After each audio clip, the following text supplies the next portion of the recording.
So here's Tulsi Gabbard. Now, let me preface this by saying is that I know she's a Democrat, okay? And let me continue. She's very, I'm looking at her right here. She's very attractive. Give her that. But besides her good looks and her being a Democrat and a U.S. House of Representatives of the 2nd Hawaii's District, I think it begs to kind of look at what she's saying. Now, 2020, let's say she does somehow make it, and she's going against Trump. Who would I vote for? I wouldn't vote for her. Why? Because she's a Democrat. Now you can say, well, Trump was a Democrat. Yeah, he was. I'm always a proponent of never changing the horse midstream. What that means is like once you get a horse and you're fording a large river, you don't go, you know what? This horse is doing fine, but let me go try this other horse. You just wait till you get to the other side, meaning 2024. Again, I want to preface this again by saying I am not 100% fan of Trump. He seems to be doing a good job. I have no problem with him other than his rampant use of Twitter. And some of the things he said, I get it. But we're in a two-party system, and I'm not going to vote for a Democrat. All right. Let me continue this. She was on Joe Rogan yesterday, and I listened to some of her JRE clips on YouTube. She says some things I agree with, and that's one of the things I have to be intellectually honest. If I agree with somebody, even if it's a Democrat, I have to point it out and go, yes, I agree with that. So let me go with the story. And you can see here is on his podcast here. Yeah. This is interesting here. And I'm going to read these two paragraphs. And what she says here is, I wouldn't necessarily say profound, but it's what myself and a lot of people that I watch on YouTube, etc., and friends who talk about sort of this censorship.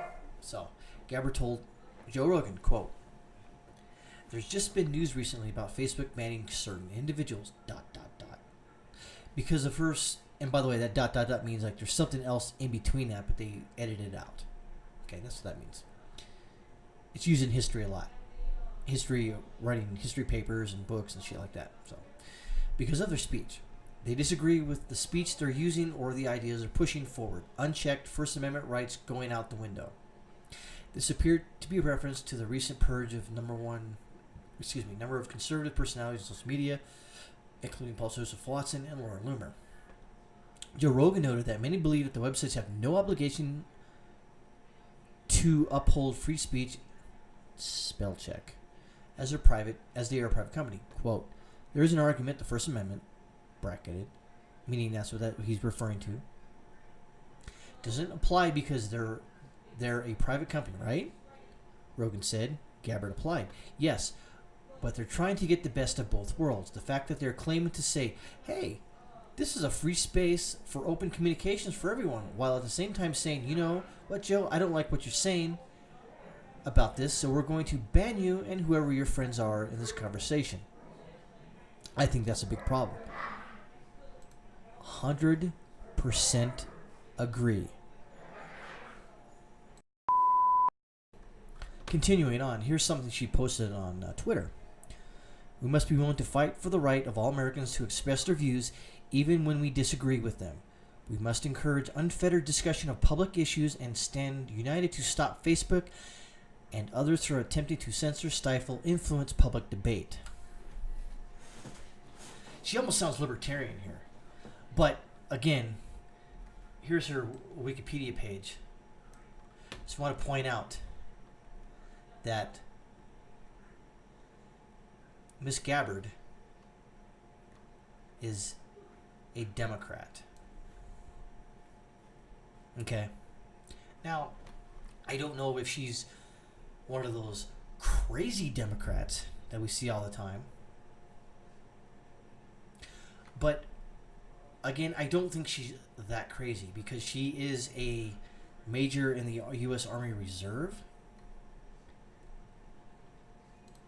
which is pretty outstanding, actually. Let's see, where was it? Here we go. Her military service from 2003 to present. She serves in Congress, and she's also serving in the National Guard.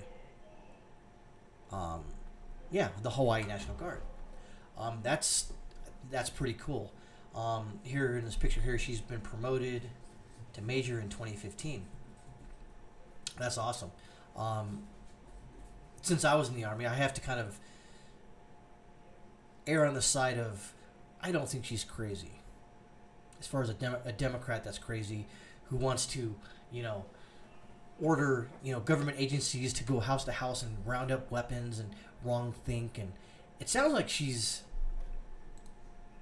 not that way. But again, with any politician, I'm including Republicans, Democrats, Libertarians, Socialists, Communists, Anarcho-Capitalists, Centrists, center right, center left, etc. You never know what they're going to do. I believe that she believes what she's saying. I'm willing to not doubt that one bit. But you never know when someone gets power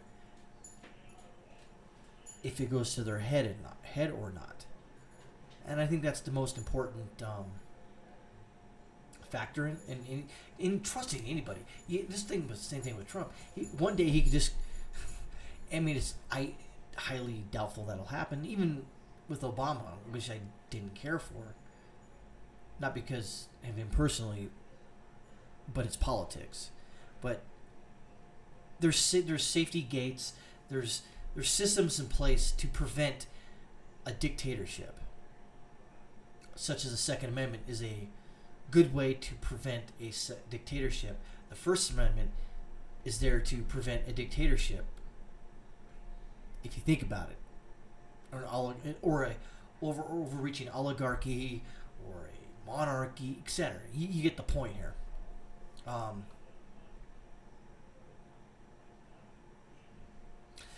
Yeah. So one of the comments here, which I'm not going to necessarily agree with the wording of this, but she says she's twice as pretty and half as stupid as the other Dems, but she's still a Dem. She's well spoken, and she's pretty. I can give her that.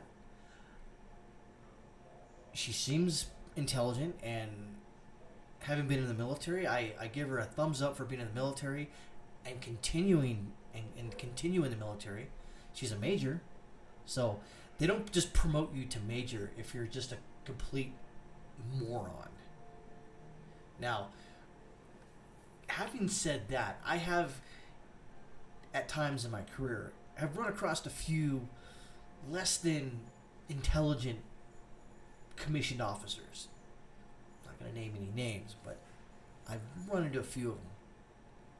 I've also seen some really outstanding ones. And since I was an NCO, I've run into some complete unadulterated morons as high-ranking senior non-commissioned officers. And I've also run into very smart ones, and ones that I still respect to this day. So I give her that. But she's still a Democrat. So, and in just like, let's say, George Herbert Walker Bush and George W. Bush, even though one was in the military, or they actually were both in the military, but can you really trust anyone's motivations? I think that's what the point is that can you really trust them? And it's just funny, though, that a lot of these politicians, when they get into office, they're not millionaires, and they leave millionaires. So how does that happen? I mean, you just know how it happens. But I guess in closing is that, gun to my head, Tulsi Gabbard, either I vote for Tulsi Gabbard or Joseph Stalin. I'm going to vote for Tulsi Gabbard because she's not going to, as far as I think, going to start rounding people up. But again, like I just was stating, you never know someone's intentions or motivations or what they're actually going to do. So I guess that's the fun about voting in a representative republic. It's like the box of chocolates. You just don't know what you're going to get or not get.